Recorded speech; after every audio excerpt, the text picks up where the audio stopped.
আমাদের 40 দশক থেকে 70 দশক পর্যন্ত আপনি একটা দেখবেন যে মধ্যবিত্ত, একটা ক্লাসিক মধ্যবিত্তকে আমরা দেখি, যেখানে শিক্ষা এবং সংস্কৃতির উপর দাঁড়িয়ে যে মধ্যবিত্তের আত্মপ্রকাশটা হয়। কিন্তু আমরা 90-র পরে নিউ লিবারেলিজমের সুযোগে গার্মেন্টস দিয়ে আমরা যখন পয়সা করছি, আমরা যখন প্রবাসী শ্রমিক দিয়ে পয়সা করছি, ব্যবসা বাণিজ্য দিয়ে পয়সা করছি, সো আমাদের সোশ্যোলজিস্টদের এই গভীরে যেতে হবে।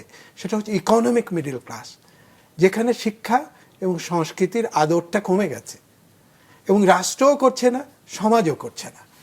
তার প্রতিক্রিয়ার ফল হচ্ছে এটা।